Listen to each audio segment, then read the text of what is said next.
Welcome to Vivekananda academy of human excellence. आज हम 10वीं कक्षा की कविता देखने वाले हैं जिसका नाम है मनुष्यता। जिसका नाम क्या है? मनुष्यता। और इसके कवि है मैथिली शरण गुप्त। इसके कवि कौन है? कवि है मैथिली शरण गुप्त। यह कविता मनुष्यता यानी मानवता यानी ह्यूमैनिटी के ऊपर आधारित है। हम देखेंगे इस कविता की पंक्तियों का अर्थ। विचार लो कि मर्त्य हो न मृत्यु से डरो कभी। विचार लो कि मर्त्य हो न मृत्यु से डरो कभी, परंतु यो मरो की याद जो करे सभी। विचार लो कि मर्त्य हो न मृत्यु से डरो कभी, मरो परंतु यो मरो की याद जो करे सभी। हुई न यो सुमृत्यु तो वृथा मरे वृथा जिए। मरा नहीं वही कि जो जिया न आपके लिए। हुई न यो सुमृत्यु तो वृथा मरे वृथा जिए। मरा नहीं वह कि जो जिया न आपके लिए। वही पशु प्रवृत्ति है कि आप ही चले।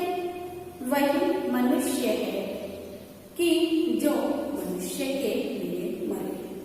वही पशु प्रवृत्ति है कि आप ही चले। वही मनुष्य है कि जो मनुष्य के लिए मरे। यहाँ पर देखो कवि कहते हैं कि जनसाधारण को अपना जीवन लोक सेवा में समर्पित करने की प्रेरणा देते हुए कवि कहते हैं कि यह संसार मरणशील है। यह संसार कैसा है? मरणशील है। इसलिए तुम्हें मृत्यु से भयभीत होने की आवश्यकता नहीं है, क्योंकि यह संसार मरणशील है। यहाँ पर जो भी जन्म लेता है उसे एक ना एक दिन तो मरण आता ही है। और इसीलिए हमें मृत्यु से बिल्कुल भी डरना नहीं है। तुम ऐसा काम करो जिससे मरने के बाद भी लोग तुम्हें याद करें। हमें ऐसा काम करना है कि मरने के बाद भी लोग हमें याद करें। तुम्हें गौरवपूर्ण जीवन जीना चाहिए। तुम्हें गौरवपूर्ण जीवन जीना चाहिए और गौरवशाली मृत्यु को ही अपनाना चाहिए। हमें अगर मरना भी है तो भी हमारी मौत गौरवशाली होनी चाहिए, और हमें जीना भी है तो हमें गौरवपूर्ण से ही जीना है। यदि तुम्हारी सुमृत्यु नहीं होती, सुमृत्यु मतलब गौरवशाली मृत्यु, यदि तुम्हारी सुमृत्यु नहीं होती है तो तुम्हारा मरना और तुम्हारा जीना और मरना दोनों भी व्यर्थ है। स्वयं के लिए, खुद के लिए जीना पशु प्रवृत्ति है। खुद के लिए जीना पशु प्रवृत्ति है और दूसरों के लिए जीना मनुष्यता है। खुद के लिए जीना पशुता है, दूसरों के लिए जीना मनुष्यता है। केवल अपना ही हित चिंतन करना मनुष्य की नहीं पशुओं की प्रवृत्ति होती है। केवल खुद का ही स्वार्थ देखना, यह पशु प्रवृत्ति होती है। मनुष्य की प्रवृत्ति ऐसे नहीं होती है। अभी देखेंगे दूसरे पैराग्राफ की पंक्तियां। उसी उदार की कथा सरस्वती बखानती। उसी उदार की कथा सरस्वती बखानती, उसी उदार से धरा कृतार्थ भाव मानती। उसी उदार की कथा सरस्वती बखानती, उसी उदार से धरा कृतार्थ भाव मानती। उसी उदार की सदा सदैव कीर्ति पूजती, तथा उसी उदार को समस्त सृष्टि पूजती। उसी उदार की सदा सदैव कीर्ति पूजती, तथा उसी उदार को समस्त सृष्टि पूजती। अखंड आत्मभाव जो असीम विश्व में भरे, अखंड आत्मभाव जो असीम विश्व में भरे, वही मनुष्य है कि जो मनुष्य के लिए मरे। यहाँ पर इन पंक्तियों में कवि कहते हैं कि सरस्वती उसी उदार मनुष्य का गुणगान करती है। सरस्वती उसी उदार मनुष्य का गुणगान करती है जो इस संसार के साथ एकता और आत्मीयता का भाव रखती है। सरस्वती क्या करती है कि उसी मनुष्य का गुणगान करती है जो इस संसार के साथ एकता और आत्मीयता का भाव रखते हैं। धरती भी उस उदार मनुष्य को पैदा कर स्वयं को धन्य मानती है। धरती भी उस उदार मनुष्य को पैदा कर स्वयं को धन्य मानती है जो सारे संसार में अपनत्व का प्रसार करता है। उसी उदार मनुष्य का यश सदा के लिए गूंजता रहता है। उस उदार मनुष्य का यश सदा के लिए गूंजता रहता है और उसी उदार मनुष्य की सारी संसार पूजा करता है और उसी उदार मनुष्य की पूजा सारा संसार करता है। जो विश्व के सभी प्राणियों को समान समझता है, जो विश्व के सभी प्राणियों को समान समझता है और अपना जीवन दूसरों के कल्याण के लिए लगाता है, वही वास्तव में मनुष्य है। वह स्वयं को हर प्रकार की संकीर्णता और अलगाव से मुक्त रखते हुए सबको अपना मानता है। खुद के लिए अगर उसे कुछ नहीं होता है तो भी वह स्वार्थी हेतु अपने लिए कुछ नहीं करता है। जो भी कुछ करता है दूसरों के लिए करता है। सच्चा मनुष्य वही कहलाता है जो मानवता के लिए जीता और मरता है। हमारी तीसरे पैराग्राफ की पंक्तियां देखेंगे। क्षुधा तरतिन देवने दिया करस्त थालवी, तथा दधि जीने दिया परार्थ अस्ति जालवी। क्षुधार्थ रतिन देवने दिया करस्त थालवी, तथा दधि जीने दिया परार्थ अस्ति जालवी। उशिनरम क्षितिश ने स्वमांस दान भी किया। क्षितिश ने स्वमांस दान भी किया। सहर्ष वीर कर्ण ने शरीर चर्म भी दिया। अनित्य देह के लिए अनादि जीव क्या डरे। अनित्य देह के लिए अनादि जीव क्या डरे। वही मनुष्य है कि जो मनुष्य के लिए मरे। वही मनुष्य है कि जो मनुष्य के लिए मरे। कवि ने महान लोगों का उल्लेख करते हुए मनुष्य शब्द का वास्तविक अर्थ समझाया है और शरीर को नश्वर बताया है। कवि के अनुसार सच्चा मनुष्य वह है जो संपूर्ण मनुष्य जाति के कल्याण के लिए मरता है और जीता है। वह आवश्यकता पड़ने पर दूसरों के लिए अपना शरीर भी बलिदान कर देता है। आवश्यकता पड़ने पर वह दूसरों के लिए शरीर भी बलिदान कर देता है। जैसे राजा रतिनदेव ने भूख से व्याकुल होते हुए भी अपने भोजन का थाल घर पर आए भिक्षु को दे दिया था। खुद भूखे थे, लेकिन जैसे भिक्षु उनके सामने आ गया, उन्होंने अपने हाथ का जो भोजन का जो थाल था वह थाल उसे भिक्षु को दे दिया। दधीचि ऋषि ने देवताओं की रक्षा के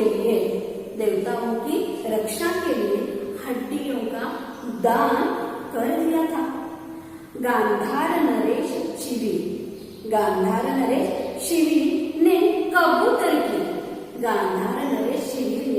कबूतर की रक्षा के लिए, उसके प्राण बचाने के लिए अपने शरीर का मांस दे दिया था।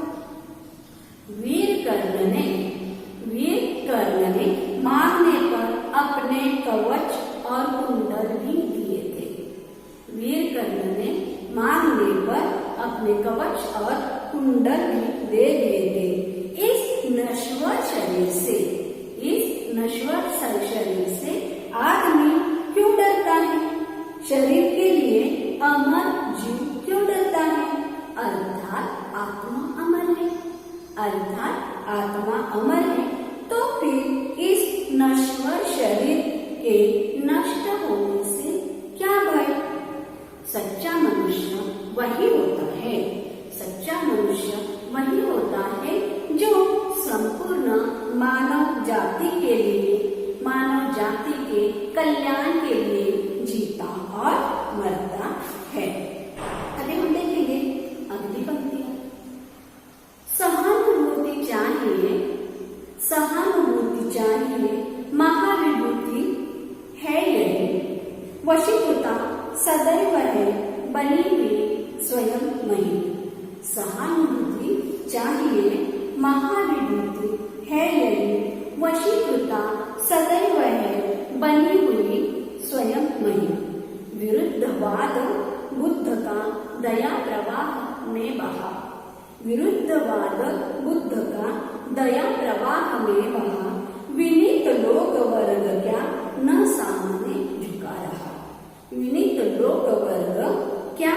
सामने झुका रहा। वही उदार है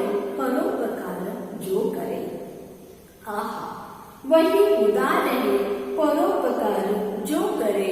वही मनुष्य है कि जो मनुष्य के लिए मरे। यहाँ पे सहानुभूति शब्द से तात्पर्य है दूसरों के दुख को अनुभव करना। और महाविभूति का मतलब है महानुपूंजी। महाविभूति का अर्थ क्या है? महानुपूंजी। वशीकृत मतलब वश में की हुई। वशीकृत मतलब क्या होता है? वश में की हुई। विरुद्धवाद मतलब दूसरों को विरोध करना। विनीत मतलब रिस्पेक्ट के कारण झुका हुआ। और बहा मतलब नष्ट हुआ। कवि ने इन पंक्तियों में सहानुभूति को ही मनुष्य की सबसे बड़ी पूंजी माना है। वह इसीलिए क्योंकि यही गुण मनुष्य को महान, उदार और सर्वप्रिय बनाता है। कौन सा गुण? सहानुभूति। इसी के कारण सारी दुनिया मनुष्य के वश में हो जाती है। दूसरों के साथ दया, करुणा, सहानुभूति का व्यवहार करके धरती को वश में किया जा सकता है। वही महान विभूति होते हैं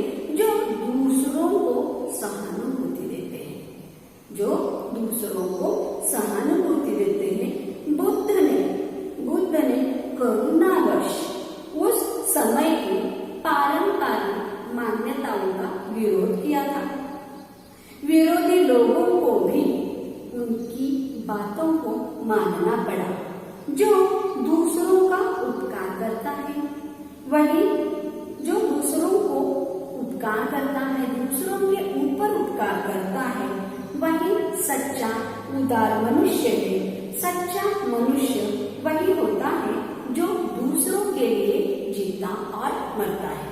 अभी हम लोगों ने मनुष्यता इन पंक्तियों का पार्ट 1 देखा। और इसका सार यही है कि आदमी को खुद के लिए नहीं जीना है।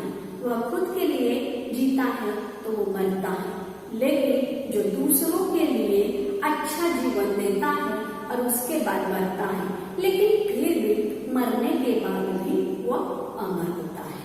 अभी हम देखेंगे नेक्स्ट पार्ट अगली पंक्तियों में। हमने इससे पहले पार्ट 1 में मनुष्यता कविता की पंक्तियों का अर्थ देखा हुआ है। अभी हम देखेंगे इसका सेकेंड पार्ट। अभी हम क्या देखेंगे? इसका सेकेंड पार्ट। कविता का नाम है मनुष्यता और कवि है मैथिली शरण गुप्त जी। कवि कौन है? मैथिली शरण गुप्त जी। अभी हम अगले पंक्तियों से स्टार्ट करते हैं। रहो न भूल के कभी मदांध तुच्छ वित्त में, रहो न भूल के कभी मदांध तुच्छ वित्त में, सनाथ जान आप हो करो न गर्व चित्त।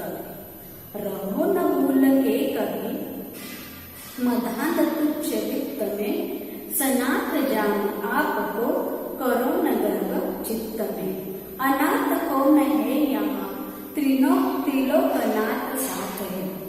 अनाथ कौन है यहाँ त्रिलोकनाथ साथ है।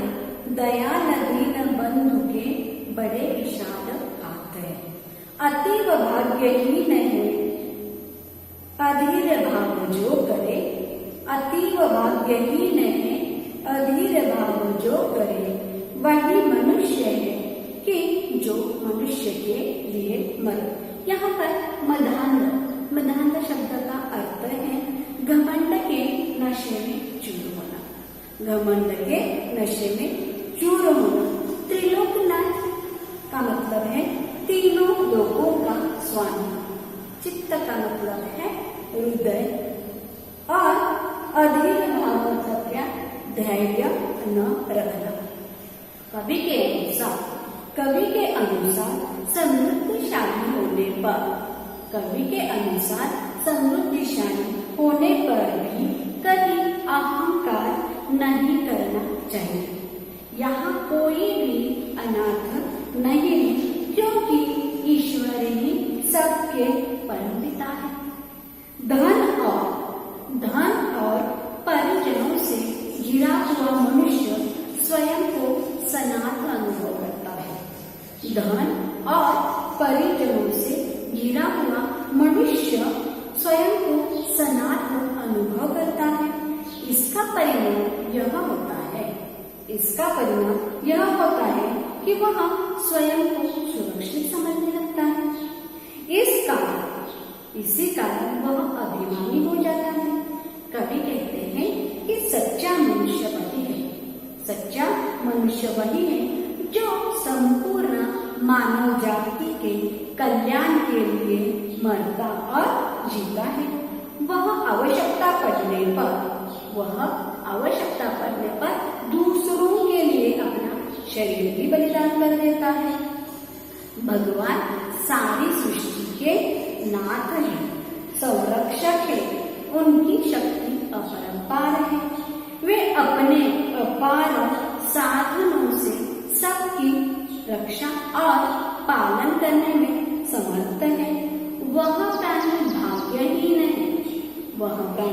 भाग्यहीन है जो अधीर, अशांत और अतृप्त रहता है तथा और पाने की ललक में मारा फिरा रहता है। अगली पंक्ति हम देखेंगे।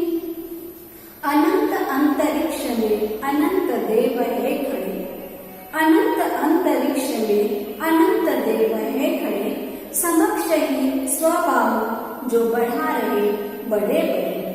अनंत अंतरिक्ष में अनंत देव है खड़े, समक्ष ही स्वबाहु जो बढ़ा रहे बड़े बड़े।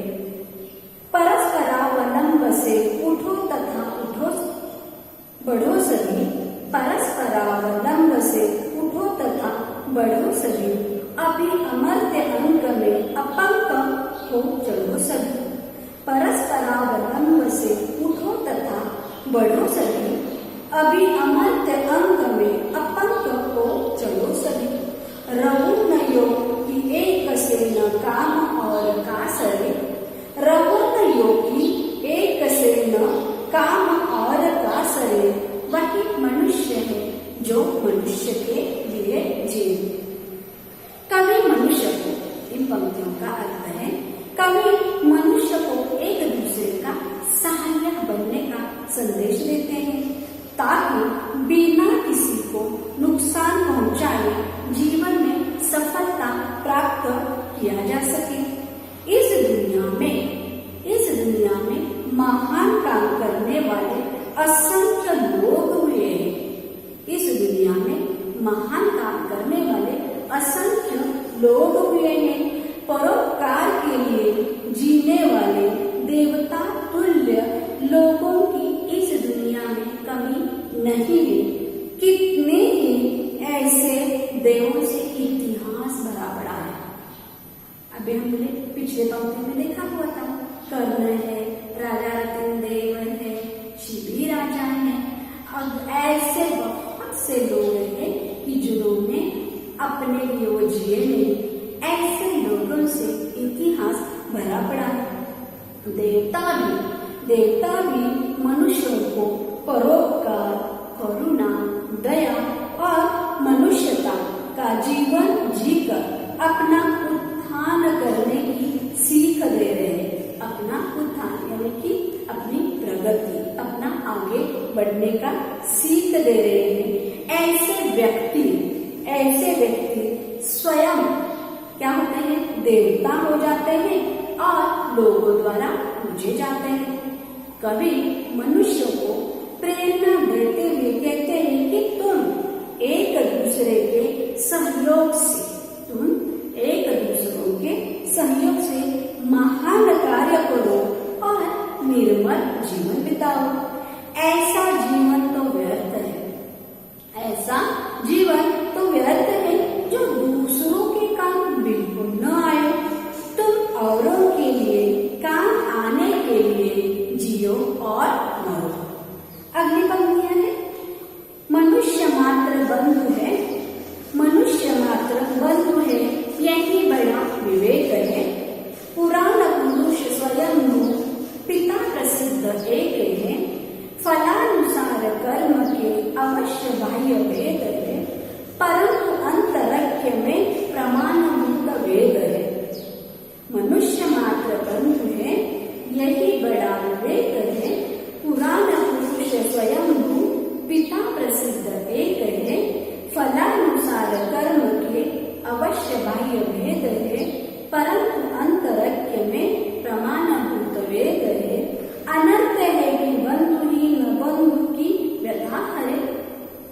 अनर्थ है कि बंधु ही न बंधु की व्यथा हरे। वही मनुष्य है जो मनुष्य के लिए मरे। कवि इन पंक्तियों के माध्यम से मनुष्य को मिलजुल कर रहने की तथा दूसरों की मदद करने का संदेश देते हैं। मिलजुल कर रहने का और दूसरों की मदद करने का संदेश कवि इन पंक्तियों द्वारा देते हुए कहते हैं कि संसार में विवेकी मनुष्य वही है। संसार में विवेकी मनुष्य वही है जो विश्व के सभी प्राणियों को अपना बंधु माने।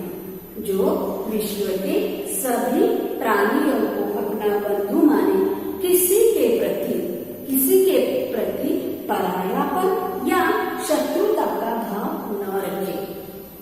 मनुष्य की सफलता का सबसे बड़ा प्रमाण यही है कि सबको सबको जन्म देने वाला ईश्वर एक ही है। सबको जन्म देने वाला ईश्वर एक ही है। पुराणों के अनुसार वही सृष्टि को जन्म देने वाला एकमात्र पुरुष है। वह स्वयं अजन्मा है। संसार कर्मफल के अनुसार विविध रूप है। अर्थात लोग जैसे जैसे कर्म करते हैं उन्हें वैसा रूप प्राप्त होता है। परंतु मूल रूप से सभी मनुष्य एक है। उनमें एक ही चेतना, एक ही प्राण और एक ही ईश्वर समाया है। कवि के अनुसार सबसे बड़ा अनर्थ यही है कि मनुष्य समर्थ होते हुए भी अपनी बंधुओं की व्यथा, संकट, कष्ट क्या करता है, दूर नहीं करता है। वह निष्ठुर, क्रूर और स्वार्थी बनता है। मनुष्य को चाहिए कि वह बाहरी रंग रूपों को महत्व न देकर सभी मनुष्यों को अपना बंधु माने तथा सबको एक पिता की संतान माने। अगली पंक्तियां हम देखेंगे। चलो अभिष्ट मार्ग में सहर्ष खेलते हुए, विपत्ति विघ्न जो पड़े उन्हें ढकेलते हुए। चलो अभिष्ट मार्ग में सहर्ष खेलते हुए, विपत्ति विघ्न जो पड़े उन्हें ढकेलते हुए। घटे न हेल मेल बढ़े न भिन्नता कभी, अतर्क एव पंथ के सतर्क पंथ हो सभी। घटे न हेल मेल बढ़े न भिन्नता कभी, अतर्क एक पंथ के सतर्क पंथ हो सभी। तभी समर्थ भाव है कि तार ताप हुआ करे। तभी समर्थ भाव है कि तार ताप हुआ करे। वही मनुष्य है जो मनुष्य के लिए मरे। इन पंक्तियों में कवि एक दूसरे की बाधाओं को दूर करते हुए आगे बढ़ने की प्रेरणा करते हैं। आगे कहते हैं कि हर व्यक्ति अपनी इच्छा और रुचि के अनुसार अपना लक्ष्य निर्धारित करे, परंतु सबका अंतिम लक्ष्य यही होना चाहिए कि मानव जाति से एकता स्थापित करना। इसलिए अपने जीवन लक्ष्य को प्राप्त करने के लिए हंसते खेलते आगे बढ़े। रास्ते में जो भी विपत्ति यानी कि संकट आए उससे विचलित हुए बिना अपने लक्ष्य को प्राप्त करें। आपस में सभी में प्यार बना रहे। वह कभी कम न हो। तर्क से आगे जाकर सभी अपनी मंजिल को पाने के लिए सावधानी पूर्वक आगे बढ़े। मनुष्य वही है जो मनुष्य के लिए जिए और मनुष्य के लिए ही मरे।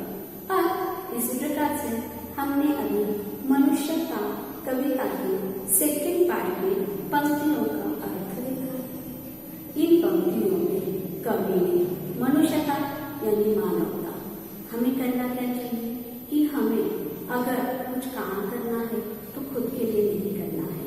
हमें दूसरों के लिए अगर हम कुछ करते हैं तो हमारा जीना क्या होता है, दूसरों के लिए अगर अच्छा होता है तो मरने के बाद भी हम अमर रहते हैं। और इसी प्रकार से अपनी मनुष्यता यही कविता कंप्लीट हो गई है। इससे बहुत सी सीख मिलती है और हमें उस सीख को ध्यान में लेकर आगे बढ़ना है। दूसरों